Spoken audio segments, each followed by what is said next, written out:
Welcome, everyone. Welcome to the new year officially, for real, right?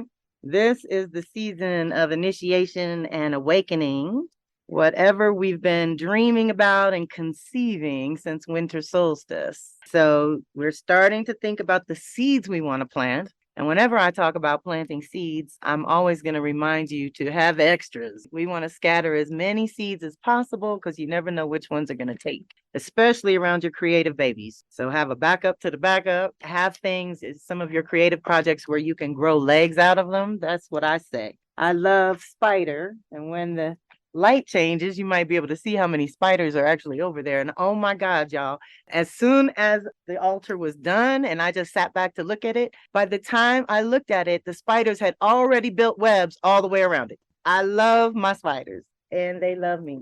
And we have everybody over there. So we've got all the directions and all the ancestors. Everyone's here to welcome the spring and bring in the new. And there's a little globe for the world down there that I do my world work for. But every turn of the wheel, we set up a new one, and whoever wants to be here comes on out. So I hope you're thinking about the seeds you want to plant or the creative babies you want to have. And at the same time, it's just the beginning. It's the sprout part, right? It's still really delicate and fragile. Things aren't really strong or rooted yet. So I want you to hold on to that because we are also, as we go through spring, there's going to be two things we have to think about no matter what else we're trying to do or begin or initiate. And that is Mercury retrograde through Aries is a big one. So we know that this spring is kind of a hurry up and wait, take 2 steps forward, 3 steps back. It might be that way for some people. Other people who might be under a different influence and have them angles hitting them just right might flow on through. Generally, I like the Mercury retrogrades for finishing and fixing things. So whatever your creative babies are, for me, I just had a complete breakthrough. Thank you very much, my sister Nasa. She's on here somewhere. I saw her. I've got a whole bunch of new seeds that I'm thinking about and want to develop. So think about what you want to develop for the next 6 weeks as we get to the May Gate of Power, which is the midpoint between spring and summer solstice. So we get together every 6 weeks for these fire ceremonies. Honor the turn of the wheel. And one of the beautiful things about honoring the turn of the wheel is that you don't stagnate. Every season we go through covers an aspect of life we should be tending to on a regular basis, on an annual basis. So this is why following the seasons, no matter what the clocks and calendars are doing with this, Western culture stuff, do the light, the daylight and night light. Right now with equinox, of course, we have equal day and night. So this is the one of 2 times of the whole year that we have direct access to balance in our bodies. Do not deny yourself that calibration of, yes, twice a year I get to be balanced. It's just what it is. And we work these seasons for what they're good for. We don't push the river and demand our will. We want to honor the flow, honor the rhythm, honor the order that things happen in, because that's the other thing, whether it's the seasons or astrology, everything's a response to the last thing and preparation for the next thing. So here we are in a response to the sparks that came with the February Gate of Power. That's where we were looking for inspiration, but we were still behind closed doors incubating wintertime, right? So looking for that spark, looking for that fire to come back to life by spring. Here we are sparking. And now whatever seeds we come up with are probably going to show their promise by the May Gate 6 weeks from now, even with the retrograde, right? And then the other thing we have to watch out for is those eclipses. Is Libra Aries eclipses are part of spring and fall this year, and it just is what it is. And so we want to honor the changes that want to come up for this new beginning, where you, the individual in particular, is the most important focus for initiation and new beginnings. You, the individual, your identity and purpose, what you want to be known for. That was some of my breakthrough, y'all, because yes, I'm known for astrology and the cycles, but I've been doing that weekly forecast so long that it's become kind of automatic pilot. And as much as I love that, there's lots of people out there doing forecasts. So I think I might be shifting my focus to specific cycles. Like, for example, I think it's April 11th, whatever that Thursday is, we're doing the Power Circle. It's a free community call I do once a month, and we pick a focus. In April, the focus is Jupiter and Uranus getting together in Taurus, which hasn't happened since the 1940s. So it's a huge cycle. I want to talk more about those things where we can cultivate our own or create our own rituals and things around some of the sky patterns that are supporting our energetic evolutions on all levels, let's say, not just your energy, but on all levels, mental, physical, spiritual, emotional. So thinking about how you can take whatever you already do or that you're the expert at and expand it, or like I said, grow legs out of it, where you can build bridges between you and other people. This is the Aries Libra eclipses too, because we're letting go of old relationships, partnerships, and collaborations that are no longer feasible, viable, nourishing, supportive. If they don't work, let them go. Deep breath. The thing about letting go of people is that it creates space for the new people to come in. So you have to trust spirit that it's going to bring, as your frequency shifts, the vibrational match of the people you attract is going to shift too. And you can't really control the other people. You can only control you and your vibration, your frequency. So as you evolve here and now, you're calling in this new level of sovereignty and independence, because there's a lot of Aries energy kicking all around, right? It's not just the sun moving there to kick off spring. It is Chiron, who's there only once in 50 years for healing, education, and soul work centered around Aries. That means you, the individual, your courage of conviction, your overcoming fear of new beginnings, your ability to initiate and take that first step, your identity. And then with Chiron, what we're healing with Aries is the right to be here and to have an identity and to have a perspective and to be able to stand on it, or like I like to say, stand in the truth of your own journey. We are learning now in the Aquarian age how the pros and cons, let's say, of being the individual within the context of the community. But that's what you're rebirthing. And post-COVID, we're redreaming all the boundaries and limits, right? They tried to squash us, but that didn't work. A lot of us got healthy during COVID. A lot of us took our power back. A lot of us quit jobs that were toxic. A lot of us quit people that were toxic. It was a break to realign in the deepest sense. Now, in a social collective cycles way, the same exact alignments were up in 2001 when we had September 11th. So don't think they don't know what they're doing with the cycles too, y'all.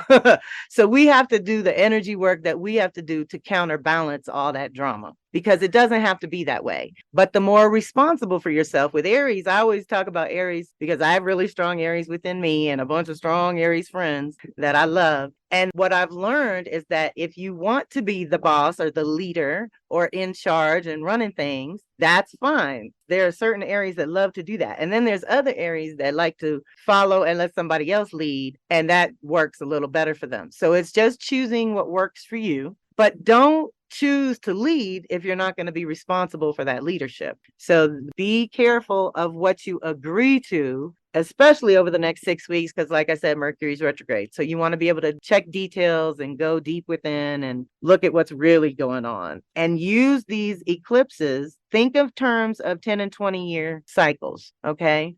We're in 24. Think back to 2014, back to 2004. Think in 10-year block and consider what was going on with you, the individual, and your identity and purpose, and what you were responsible for as that individual. And then who were you dealing with? How were your relationships going? Were they balanced and reciprocal and healthy in those years? Were they rebooting and resetting like a lot of us are now? We renegotiate, y'all, for real, renegotiate as you go. If you're going to work with Aries, it's every 2 years. Who you are and what you want evolves every 2 years and upgrades. And a lot of times, because we're humans and we get into these routines that keep us stagnant, we don't really change and upgrade with those every 2 years. Or let's say culture does look down on that. If you flip the script every 2 years, they call you wishy-washy. But the truth is, it's natural. And just imagine if you skip 2, 4, 6, 8 years gone by. Now, if you don't sit down and look in the mirror, you don't know who you are or what you want because you haven't had a minute to even address that. So that's another reason to work with these cycles too. And if we're going to work with Venus, because it's Mars rules Aries, Venus rules Libra. So we got Mars and Venus kicking all day too. And they just set a new cycle in motion together in Aquarius, which is back to sovereignty, independence, and freedom, What are your freedom needs? And then what are your togetherness community needs? We need to redress those as well, redefine those terms as well. What feeds you, what supports you, what makes you feel happy and healthy. During this time, before I get into the specifics of energetic support, I did bring the chart, and that was pretty much the seasonal overview, but the chart is juicy because it's got the fixed signs on the four corners: Taurus, Scorpio, Leo, Aquarius. So we're either anchoring something permanently or releasing something permanently. And everything that we're thinking about, calling in, letting go of is rooted in self-love and self-worth. There are self-love that is you, the authentic self. Today, it is our Leo moon for the equinox chart, I should say. So shining that light and feeling safe to do it. Okay, our moon energy, we need to feel safe with that. And then Aquarius, the self-love and self-worth comes through offering your unique contribution. So you want to be able to do that and stand on it. So like I said, with astrology, there's a million astrologers, there's a million doing forecasts. So what makes me different? I think we're going to have to stick to the cycles and patterns. Then Taurus, Scorpio gets a little more literal in terms of our self-worth and self-love. Taurus is your food, sex, and money, y'all, your creature comforts and your personal security, the actual level that you're living, your comfort zone, whatever that is.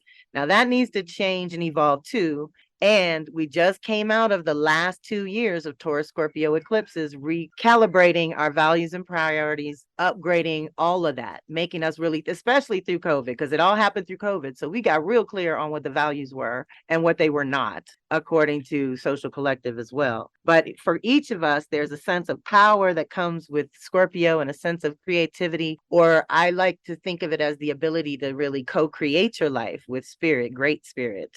With Taurus, I look at Taurus as Mother Earth, all the food and flowers and bounty and the physical amazing beauty. And Scorpio would be the breath of God that breathes life into that. We need them both. And they work on us with body and soul level is Taurus Scorpio. So again, like I said, it gets kind of literal. And we just had those upgrades. So with my thinking, we had an upgrade to the values and our creature comforts and personal security needs and how that works. And with Taurus, you always want to build something with some longevity. And that's why having Jupiter and Uranus there cracking everybody open, we're moving to a higher level of honoring mama on some kind of deeper level, on a collective level. Like everybody got to wake up and take better care of mama across the board. So that is getting called to folks' attention in a real way. That's once in 12 years, once in 84 years, once in 100 years, and bigger cycles than that are kicking to. So deep breath. Remember that everything's rooted in your self-love and self-worth and what you're anchoring and letting go of. Meantime, all that strong Aries energy, I talked about Chiron. Mercury doing a retrograde means we're rethinking this, rethinking the identity and purpose, rethinking what you want to be known for, rethinking who you want to be dealing with, or, who you want to be known for hanging out with. Birds of a feather, y'all, for real. Think about the life path cycle with Aries in the North Node. This is also the once in 10 and once in 20 year cycle that we need to look at the direction we're going and think back to 2003 to 5, let's say 03 to 05. That was 20 years ago. And think in 5-year increments. So if we said 05, 2010, 2015, 2020, what do you think happened with you, the individual, and your relationships and partnerships and collaborations? What happened during those years at home and work calibrations? What were you doing with that? And there's strong Pisces energy, Venus, Saturn, and Neptune, all in Pisces. This is deep because this is, again, micro to macro, individual, social, collective. So now the Pisces energy is showing up in the chart in the 4th house of home and sacred space in your sanctuary. Saturn's there once in 30 years, helping you anchor a spiritual practice that can really truly support and protect you and bring rewards and recognition and the good things when you are dedicated like Saturn wants you to be, right? Doing the step-by-step process, activating the foundations and the structures and organizing and getting organized in general, right? With Pisces, this means get organized with your spiritual practice, get organized with your spirit team, where you have a regular practice of speaking with them, listening to them, because they are going to be the ones that keep you on track when the crazy's happening in the world, right? The humans are unavailable for consultation. You have to go to your spirit team to confirm everything and make sure you're on the right track, or make sure that you're perceiving things the right way, that is in your highest good, right? Oh yeah, the wind is blowing out of the south to the north, y'all. So I'm thinking we should be really thinking about our creative babies and what we want to bring into form. That's one way to look at that. So the sky pattern is supporting you setting up your sanctuary over the next 6 weeks that can support you when you go to expand later in the summer and fall. When you get to the harvest, it's going to be a whole new ball game. So think about that too. It's spring to fall. This is our 6 months of productivity and building things. And then you have to know your own chart. You all know that's another one of my cycles things. The annual sun moves through your wheel in a certain way. But we want to renew that. We want to renew our values around what we believe to be true or possible. We want to renew our faith. And many of us on this call, I think, have North Node in Aries. So we're all rebooting a 20-year life path and direction. So even if you're just looking at your Aries department as kicking off a new 20-year cycle, that you'll get a 10-year midpoint to check in. But for the most part, it's a 20-year cycle of a new identity and purpose and direction altogether. So take advantage of the time with Pisces at the bottom here to restore yourself, replenish your energy. And if you have energy to develop your creative babies, then do that too, kind of behind closed doors, in secret, as it were. You know, we really don't want to talk about or share these new babies just yet. It would be just like when you have a new baby. I don't know about y'all, but I didn't want to see nobody for the first 6 months because I want the baby and the family to just bond. That's what you want to do with your creative babies too, as you're developing them, as you're giving them structure and form and figuring out where you're going to share them and all that good stuff. Pluto is leaning on that one Aquarius, and Mars is at the end of Aquarius, about to join Venus in Pisces. So that's another thing. Mars and Venus are neck and neck, Aquarius and then Pisces, and they start to separate when it gets to Aries time, because Mars stays in a sign for 2 months and Venus is only there for about 3 weeks. She keeps it moving. That's why we love her. And all the Taurus energy is split on our 7th house of relationships, partnerships, and collaborations, and in the 6th house of our daily rhythms and routines. So Jupiter is redreaming that for us, while Uranus is liberating us from people or obligations or commitments or contracts or things that are just null and void and don't apply to the new year. You are released, hereby released. Be free. And the moon in Leo is all up in the 9th house on this chart. So again, with our consciousness around your authentic self and being what I call that child of God, just being the little light that you are and being able to shine that light in a safe way that where people love you. Like, what was that line? I think I told you all on another call. I want to be around people where I'm celebrated, not just merely tolerated, right?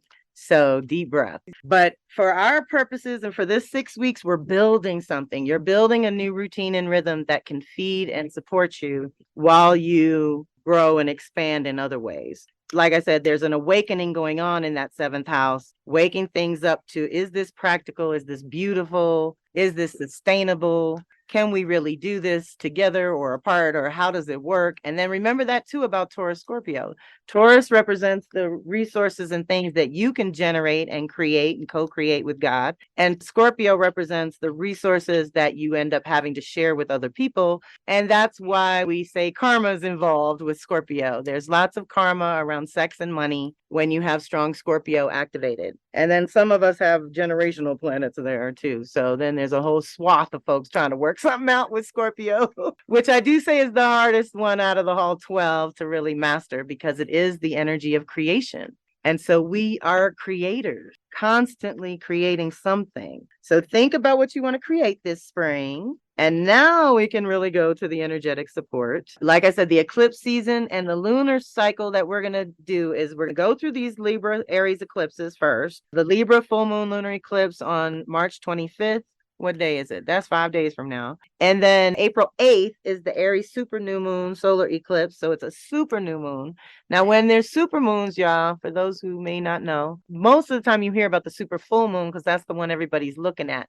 But because I was in Florida for 15 years, I learned that the super new moons make the sunset look bigger. So go out and look at sunset right now because it's going to seem bigger and brighter and more amazing. Know that this number 3 and 4 of the 6 Libra Aries eclipses. So we only have 2 more to go after this. And I think it's 1 in the fall and 1 in the following spring, and we'll be done with Aries Libra. But April 23rd and May 7th, because this is before we'll get together again for the next fire ceremony, is supposed to be around May 4th-ish. But I'll have to look at the calendar and work that out. So the Taurus Scorpio lunation is going to follow these eclipses. Let's think about what that means. Now we go from rebirthing not just annually, but 10 and 20-year cycles around you, the individual, within the context of your relationships and partnerships, to what are you creating? How is that money working? How is the artistic nature coming to life? How are the different aspects of creativity coming to life? Think about what you do every May with Taurus new moon. We're always trying to bring in that beauty and that new stability and strength and fortitude. At the same time, we're still in the rhythm until Cancer Capricorn time, till summer solstice. We are in the rhythm of full moons first. So we have to do a clearing in Scorpio, which means releasing karma, clearing anything that you're holding on to over long, anything toxic and non-essential that is run its course, person, place, or thing, doesn't matter. Let all that go. Do a real purification with water or fire. Think of it like you are purifying your soul because you're about to choose a new embodiment. And the body is going to be beautiful and amazing and strong and flexible and capable. And if you don't want to apply it to yourself, then apply it to your creative baby. So now you're breathing that breath of God into things that you want to be animated going forward, to come to life going forward, things like that. We're going to be cultivating with that Taurus new moon. Right now, we're planting those seeds. We're going to nurture them then, right? And we're going to break those bigger cycles that are going on. Mercury retrograde, for those who want the dates and the degrees. I got some numbers, people, here, I know. What I wrote down is that it's there from March 9th to May 15th. It stays in Aries that whole time. The actual technical retrograde is April 1st at 27 Aries, goes direct on April 25th at 15 degrees Aries. But the whole thing is Aries. So what you want to think about here is that you're resetting your ideas, thoughts, and concepts in the Aries department. If you do that, then that means you have to integrate something in the Libra department across the way and balance out, because now you, the individual, is going in a new direction. So everyone around you has to change or go away. That's how that goes. And then you want to look at the Cancer Capricorn departments as having to grow and change and do something differently, because there's a new beginning in your Aries department. The Cancer Capricorn departments have to do something differently, let's say. So think about what that means. With Cancer Capricorn, it can be home and work, family and work things that we are always constantly balancing out and whatnot.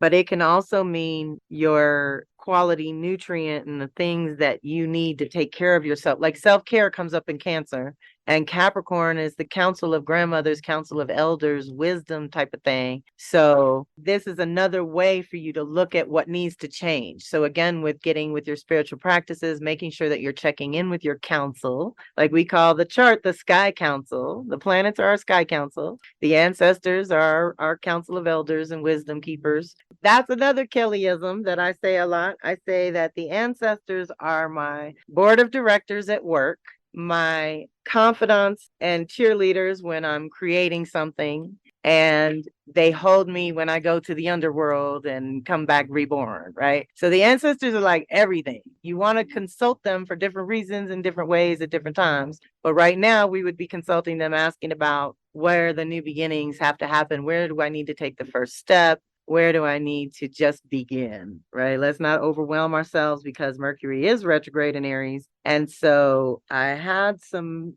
it says C notes. Oh, I know why we need to pay attention to a little bit of Mercury retrograde for this energetic overview, is because here's what's up. The bookends, March 10th, which just passed about 10 days ago, Mercury was in Aries, got with Pluto in Aquarius. Now, this was an opportunity to gain some traction with your own rebirth and transformation that's going on right now, right? So this was, for Pluto standards, it was a little easy. But on the back end, when we come out of the retrograde and Mercury goes into Taurus, Pluto's still going to be in Aquarius, and that's going to be a square. So there's going to be a challenge when we come out of here to get practical and get literal and come out of idea mode and start to think about the steps that it's going to take. And to just know that you probably are going to have to change some rhythms and routines. And again, when you change, the people around you might buck a little, but they'll adapt and adjust. It's okay. They'll be all right. So just think about Pluto being the bookends of our Mercury retrograde. Something is definitely rebirthing and transforming as you navigate that.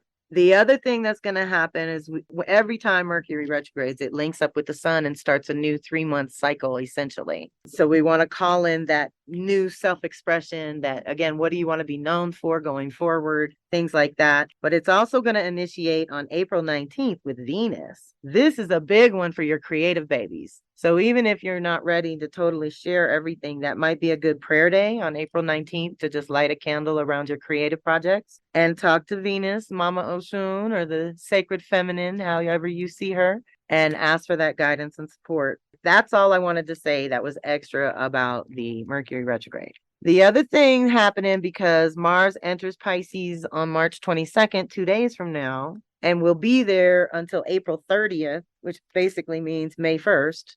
So Mars in Pisces is special because Mars is the action planet, likes to stick and move, doesn't really like the flowing waters. But on another hand, it channels our energy into our Pisces department, which could probably use a little energy. And again, with it linking up with Saturn, where we can make things tangible with our practices and our spiritual team can really know how committed we are.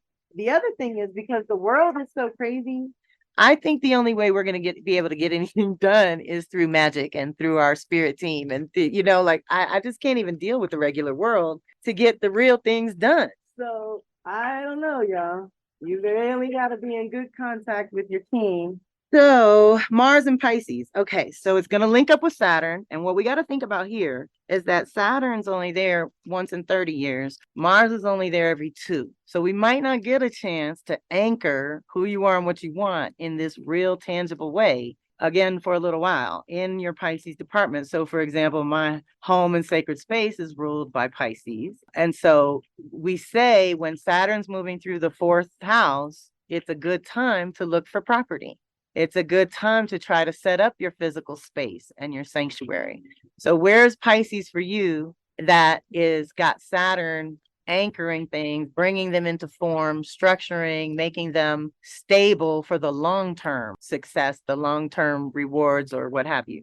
So Mars is a big deal because the other thing in Pisces is we get to dream. You get to dream about who you are and what you want with Pisces and Mars there. And so what is the dream for your identity and purpose? And then how can Saturn help you make it real? And then because they're in Pisces together, they're in a really good angle to Jupiter and Uranus and Taurus. Now we're bringing our Pisces dream to our Taurus manifesting.